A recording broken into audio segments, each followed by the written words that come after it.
Hello and hi, this is Charles Kelly, Money Tips.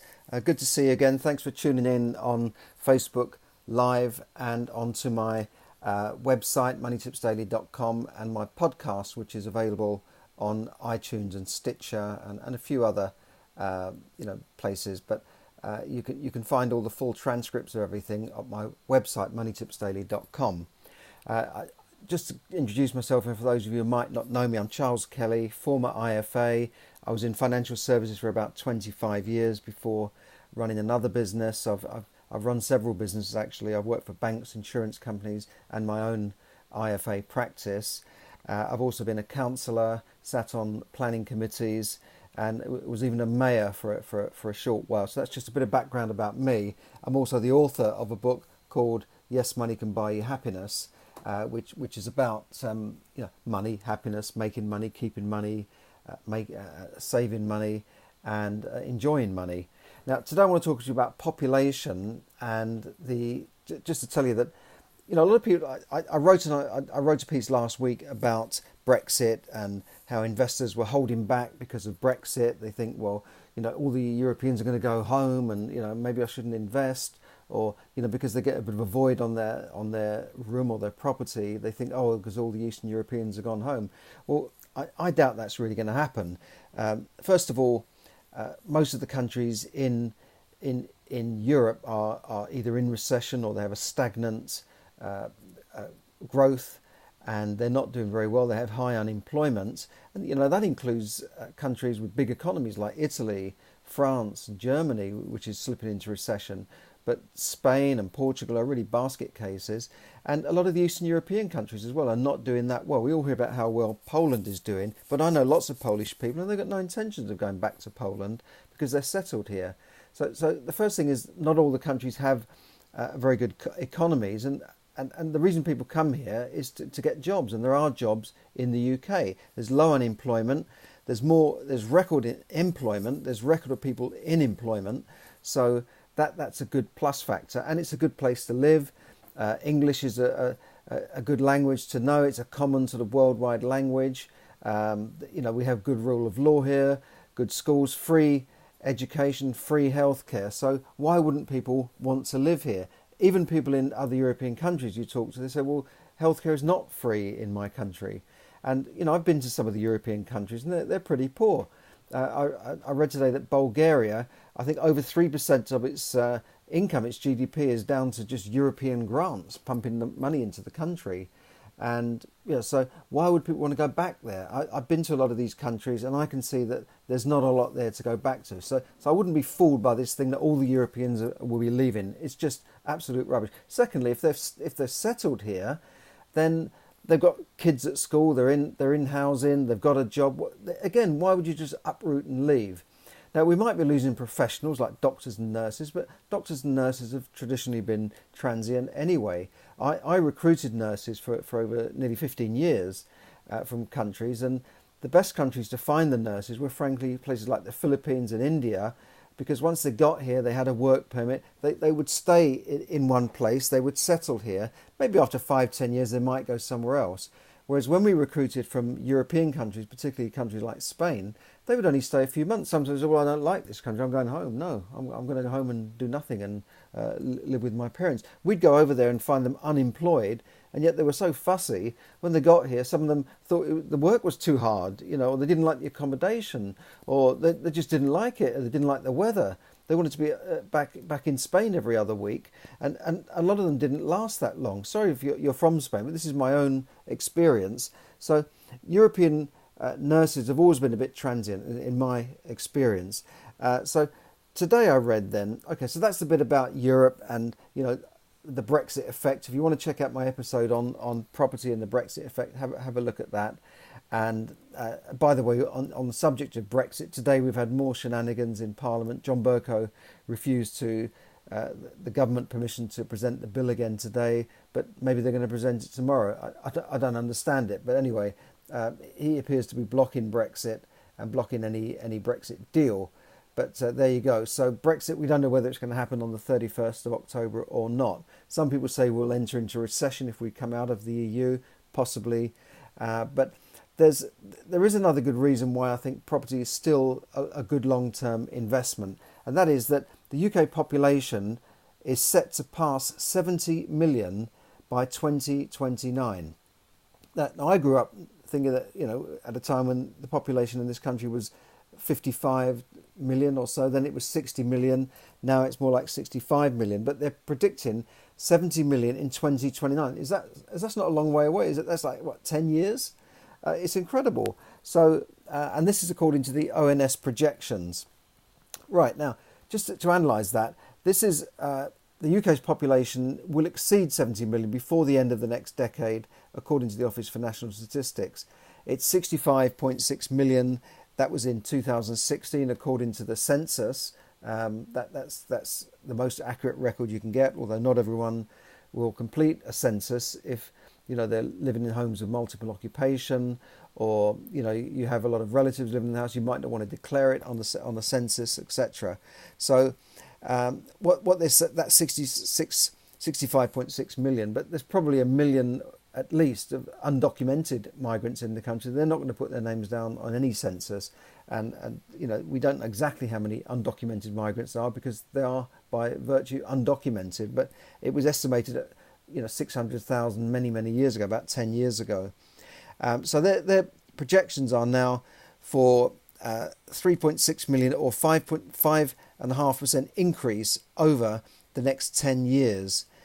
So 3.6 more million people over the next 10 years, and with the 70 million mark passed by 2029. And these projections are actually a downgrade of previous projections because of Brexit. And I know from working as a counsellor that housing projections were brought down last year. That they said, initially the government said you've got to build like 9,000 homes in your area. Then they started backpedaling a bit and saying, well, maybe you won't have to build that many houses in your area. Of course, by this time the residents had all heard about it, and they were up in arms, shouting at meetings and that sort of thing. But it looks like so these figures are post-Brexit type of figures. They're assuming that less people will come in from Europe, and maybe people would leave, or there'll be net migration would be reducing. So this is, as it said, 2 years later than the 2014 projection that the UK population would exceed 70 million by 2027. So now it will exceed 70 million by 2029 instead of 2027. And the reason for this is that since 2014, the study and the assumption of net migration of 185,000 a year has been cut to 165,000 a year. Net migration means the amount of people leaving the country as against the amount of people coming in, and it was at 185,000. It's been around 200,000 for years, maybe 10 years. It's slightly come down. They're saying it will be cut to 165,000 a year, while the expected number of children per women has been cut from 1.89 to 1.84, so not a lot of difference there, with growth in life expectancy trimmed for men, because life expectancy has sort of come to a bit of a halt. It was just going up and up and up every year. Now that's been trimmed. Men can now expect to live on average 83.4 years, and women 86.2. And remember that 2016, this is after the referendum, saw the biggest UK population rise for 70 years, which is unbelievable. And this is after the Cameron government said they would reduce net migration down to the tens of thousands. That was when Theresa May was the Home Secretary. And yet, in 6 years later, in 2016, the UK saw the biggest population increase for 70 years. And Andrew Nash of the ONS population prediction says over that period, 54% of growth is expected to result directly from international migration. So there is still the prospect of international migration, because of course if we come out of Europe and free movement stops, then employers and hospitals may look to other countries like Asia. They may look for more professional workers from those countries to fill important jobs, to fill more, let's say more highly paid jobs, more professional jobs at a higher level. So they're still expecting that there'll be migration into the country, and that would be a good thing, because at the moment, with uncontrolled free movement, you don't have any control over the type of worker you get. If you just fill the country with unskilled workers or people just working in coffee bars, that doesn't produce a lot of tax for the country, because you don't pay tax in the UK until you've reached over 11,000. You pay zero tax. So if you're in a low-paid job earning 14 or 15,000, you're not paying very much tax. The first 11,000 is free anyway.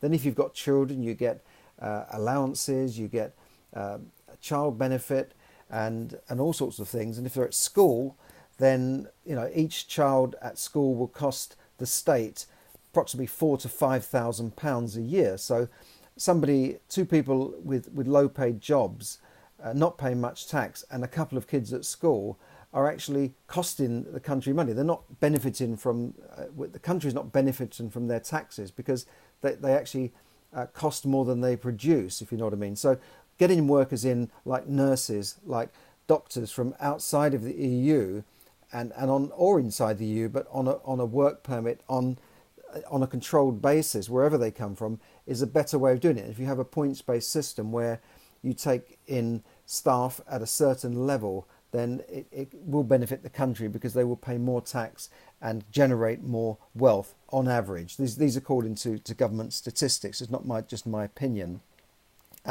So over the decade from 2016, the expected growth in England's population is put at an extra 5.9%. Northern Ireland and Scotland and Wales are a bit slower. So they, these are projections. So what I'm trying to say here is that with all these people coming in, and the population growing, not just people coming in, but the population growing in general, and if people are living into their 80s, and they're saying the people over 85, the number of people over 85 will double, and that means that takes longer for those properties to be released onto the market. As people die, the property gets sold and somebody else moves in. But if people are living longer, and the expected number of 85 plus year old people is going to double, then we're going to need more properties.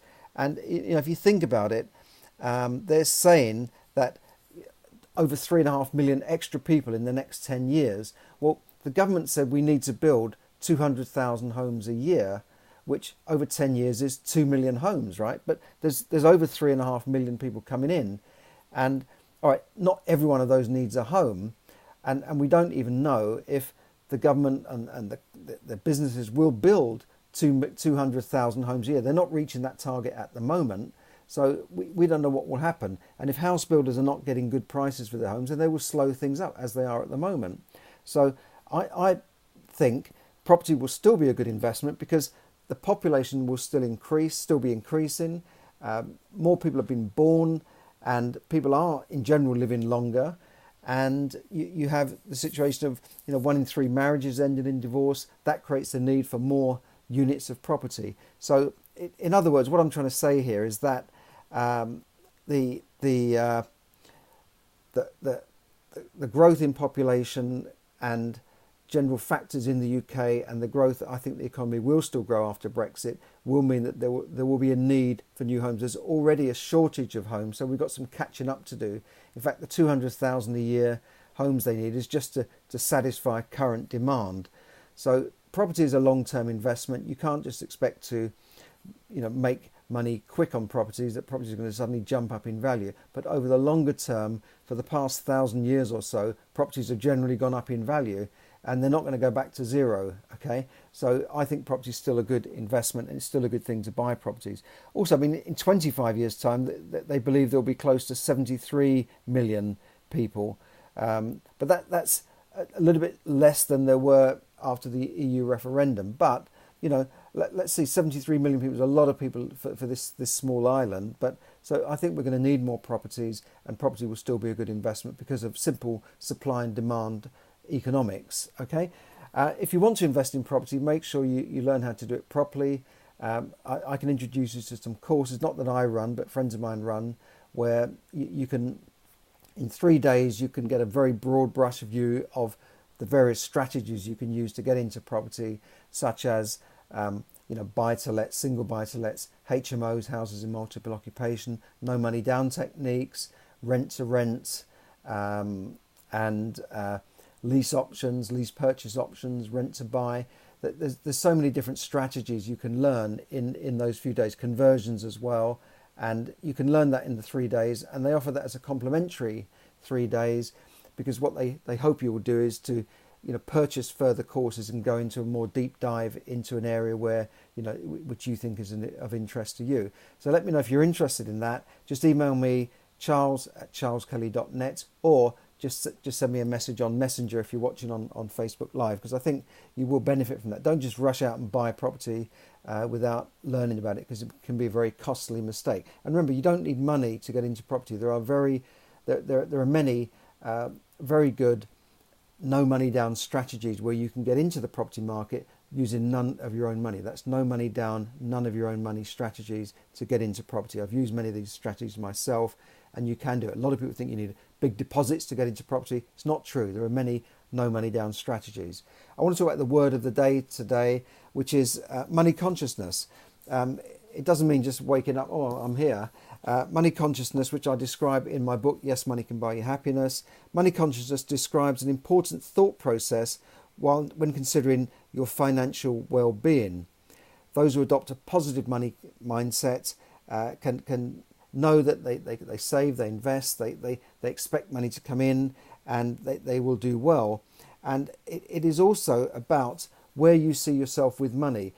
If you have a positive money consciousness, you have a good relationship with money. You feel that you deserve money. You feel that you can earn more money.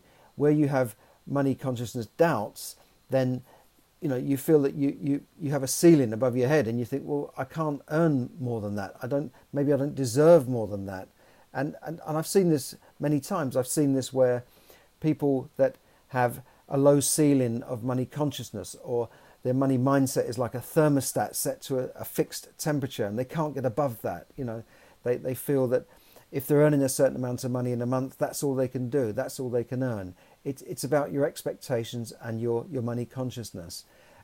In the book Think and Grow Rich, Napoleon Hill, I think it must be like nearly 100 years ago now, said money consciousness, if you have the right money consciousness, then it's like a flowing river, and money will come towards you. You can attract money. This is what money consciousness is. You can read more about it in my book, Yes, Money Can Buy You Happiness.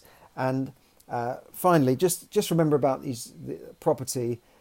Population due to hit 70 million in the next 10 years, and there will be a need for more properties. They have to build 200,000 properties a year just to keep up with current demand, and they're not even doing that. And 200,000 a year over 10 years is 2 million properties, but I don't think they're going to reach that at all. So property, I think, is still a good long-term investment, but don't go into it with your eyes closed by just jumping into it. Take advice, or better still, learn about it by going on one of the courses. Email me if you're interested, and we'll put you on a free course that can get you started and get you thinking and get you on the right road. So thanks for listening. Thanks for everyone who tuned in on Facebook Live and on my podcast on iTunes and Stitcher. Check out my website, moneytipsdaily.com. Thanks for listening. Bye for now.